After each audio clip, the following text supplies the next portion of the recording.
Hi everyone, welcome to the community classroom. This is Dr. Tracey McCarthy, psychologist, attorney, and educator, and we are culminating our series on genetic anomalies, and we're going to be discussing a number of issues related to lupus, and this will be a follow-up to the discussions that we've been having regarding genetic diversity in general and also the Y-Chromosome. And we're going to be talking a bit about the HeLa cells. We're going to look at differential rates of lupus in various parts of Africa, the Caribbean, Nova Scotia, the Pacific Islands, and of course the United States.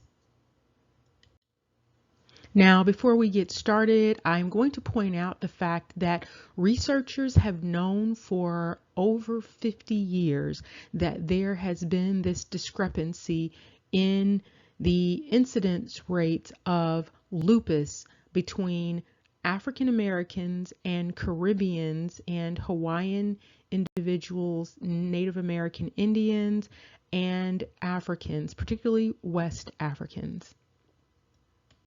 Now, researchers have had a very difficult time dealing with this because they could not come up with explanations for why this particular disorder was not found similarly in West Africa, given that there has been the historical assertion that the groups that are primarily impacted by lupus came from West Africa.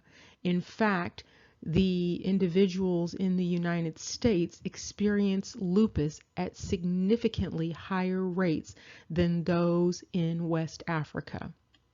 Now, of course, because of the low rate, the comparatively low rate of lupus in individuals with a European background, there was a strong need to find that connection in West Africa. However, over time, the researchers have not been able to find that solid link between the rates in the Americas and in West Africa. As with prostate cancer rates, the rates of lupus for Indigenous Black Americans, Native Black Americans, American Indians, First Black Americans, Aboriginals, the variety of names that that group has been known by, their rates of lupus more closely match the rates in their cousins in the Americas, such as Puerto Rico and Jamaica. And perhaps the most significant genetic anomaly known in the United States and throughout the world is that of the HeLa cells, the immortal cell line from Mrs. Henrietta Lacks, an African-American woman whose cell line has been used across the world for decades to better understand a variety of health issues. Her cells basically never die. And again, when you pair this anomalous cell line with the Y chromosome dynamic of the Y chromosome, you have a very unusual genetic history for an fairly insulated group of people in terms of the transatlantic slave trade. And so there are a lot of questions that need to be answered related to that standard narrative that has been given throughout time. When you look at these anomalies, these are very unusual anomalies for this coming out of this purported 300,000 when we're talking about the people that purportedly came over in the transatlantic slave trade, and the idea that these random people would just come together in this one space and have this significantly anomalous genetic dynamic going on in terms of the entire world, it's really something to make you stop and pause. It's also something to make you significantly question the historical narrative that has been provided.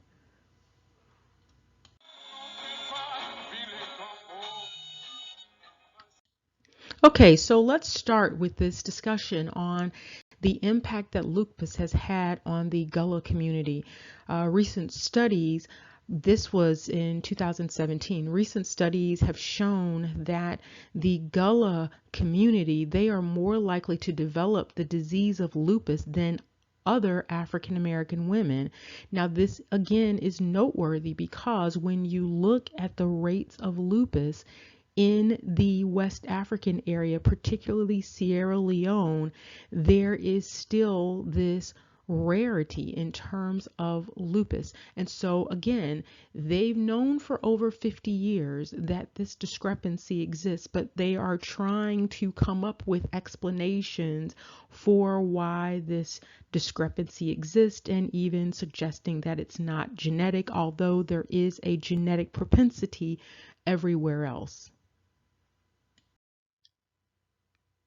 And even when researchers looked in Ethiopia back in 1980, so this has been a while, when they looked at the rates of lupus back in 1980 in East Africa, they also found that lupus was rare, and it still is rare. They have also noted that there is apparently a primary hereditary predisposition.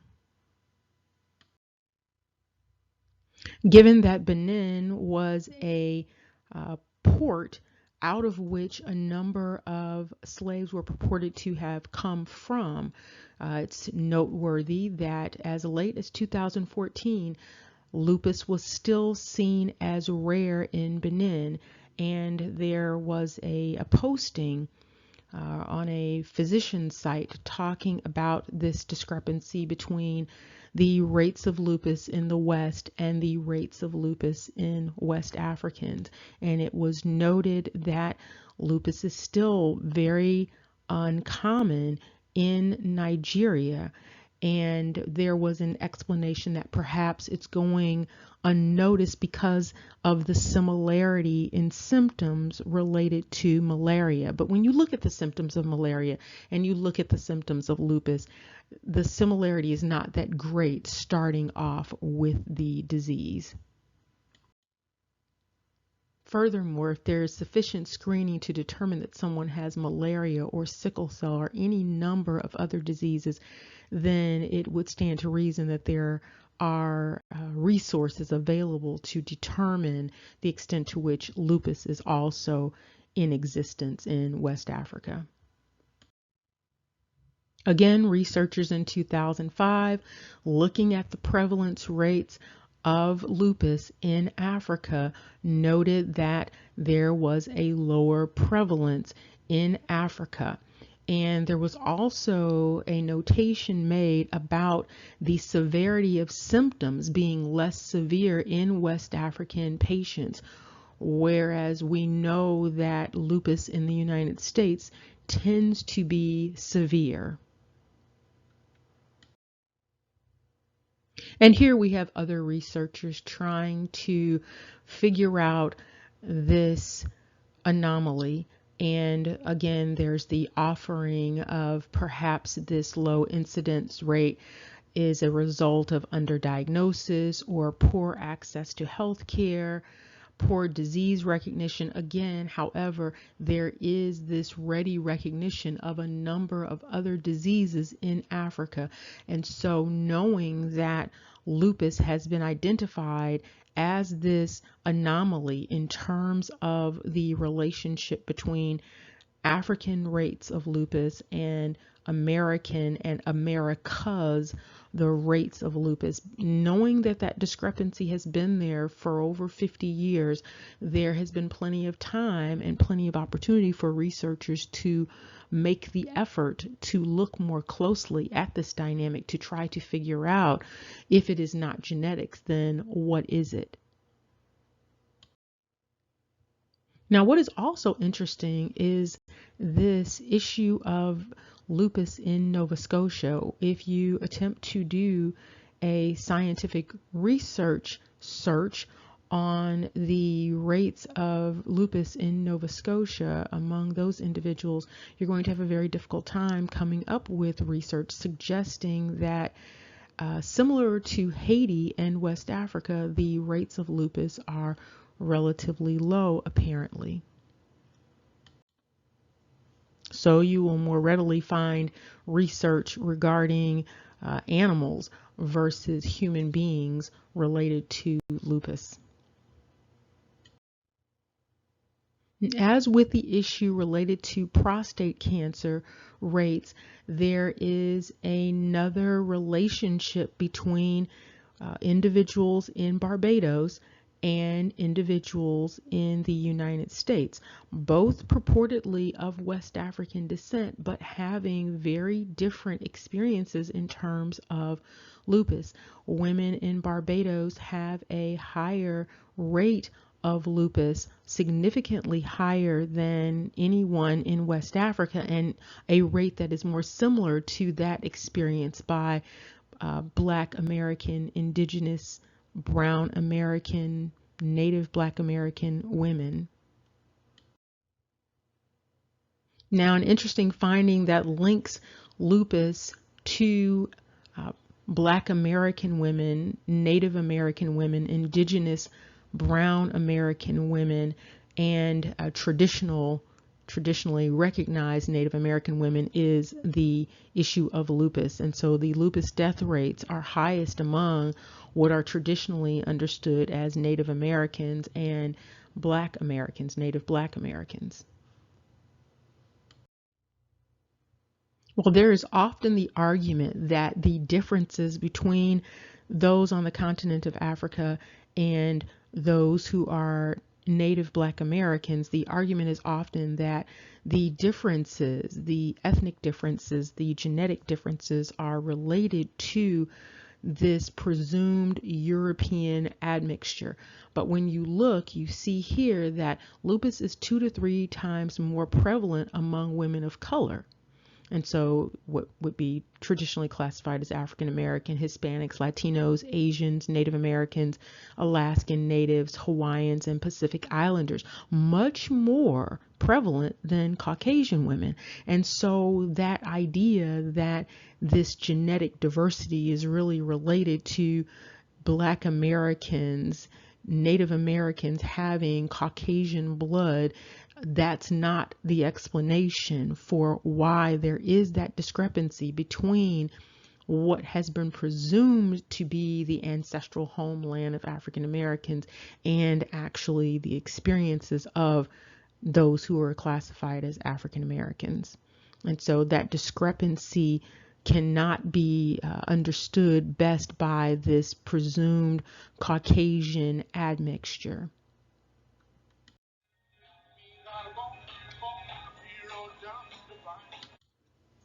And here we see the rates of lupus are high among Hawaiian individuals.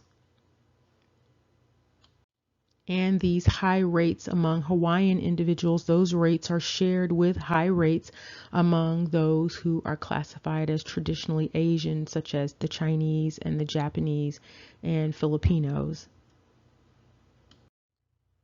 And additional research continues to show that there is this higher incidence among Asian children, Maori children, Pacific Island children, in contrast to both Caucasian individuals and those who would be classified as Continental Africans. And so there is some unique dynamic that's going on that is not related to this idea of Caucasian or European admixture, or this idea of admixture with continental Africans.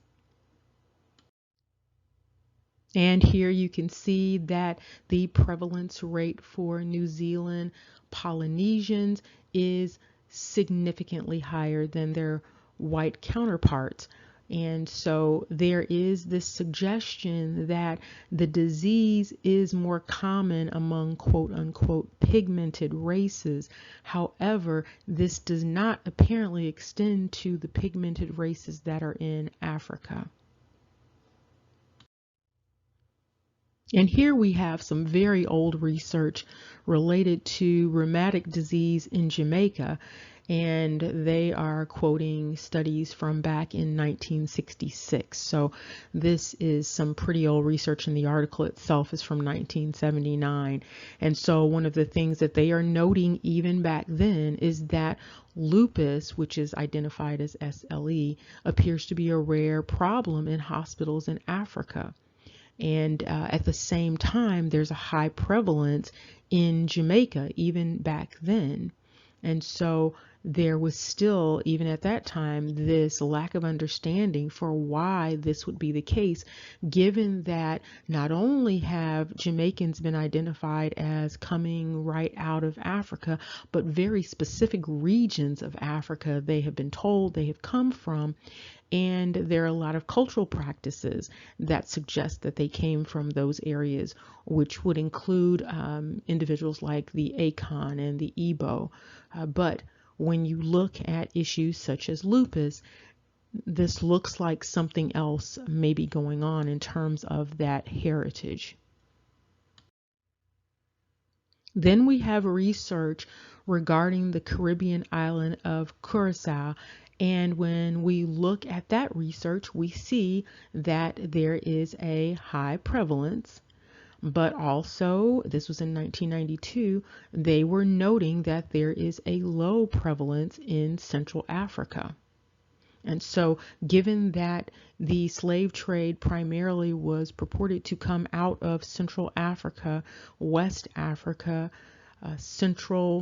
Southern Western Africa, it's a very interesting dynamic that this discrepancy exists. And as many people will note, when an individual has lupus, there are often other family members who have lupus or similar autoimmune dynamics, and those types of things tend to run in families. So you'll notice when you go to the doctor, they'll often ask, is there a family history of a number of autoimmune disorders such as asthma and diabetes and arthritis and things like that. And even here in 2006, researchers were noting that different ethnic origins have implications for lupus. And so if an individual purportedly came from a particular ethnic group, then you would tend to see similarities in terms of disease manifestation over time. And even in 1974, there was a notation that there was a huge difference in terms of the prevalence rate for what would be considered Black women. And that, given the fact that there is this lower prevalence for Black women who are actually on the continent of Africa. And this chart gives a pretty good visual so that you can see the prevalence rates for lupus in California and Pennsylvania. And you can see those two rows, and you can look to see the prevalence rates for men, for women, for white women, for African American women, Hispanic, and Asian/Pacific Islander women.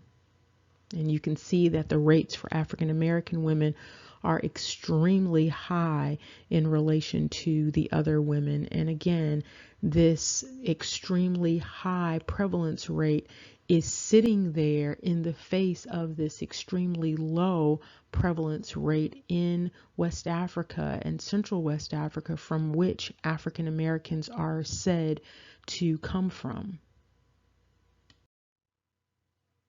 And those cousins in the Americas, again, are manifesting very high rates. Puerto Rico also has a high rate of lupus.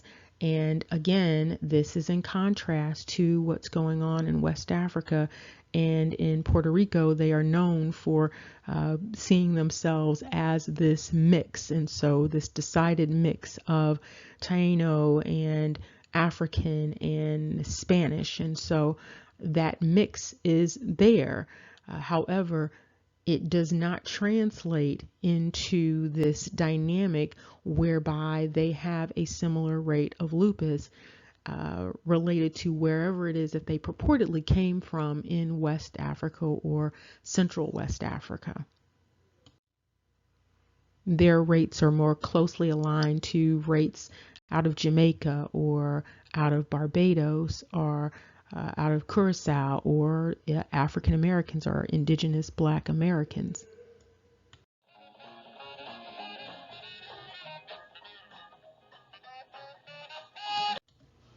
And this discussion is dedicated to Chief Warhorse and the Choctaw in Louisiana. I'm hoping that this discussion has broadened your thinking about what the narrative has been regarding the transatlantic slave trade, and hoping that it can help you to reconcile some of the discrepancies that you might have been seeing in terms of the narratives about your own heritage, in terms of narratives that you've seen, alternative narratives that you've seen about the history of the country, the history of the Caribbean.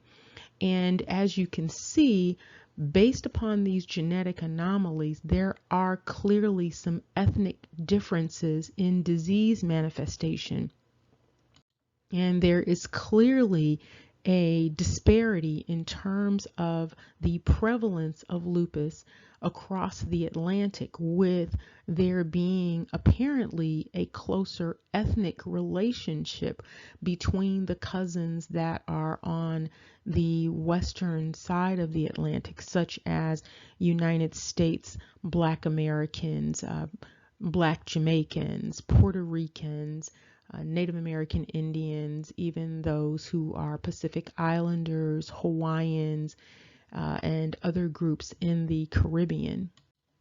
And while there are clearly genetic linkages between the distant cousins in Africa, there are also divergences. And when you look at issues like the HeLa cells and the Y-Chromosome and just the general divergence in terms of DNA between the United States and West Africa and Central West Africa, you can see that something about the narrative that has been passed down is not consistent with what is probably the truth.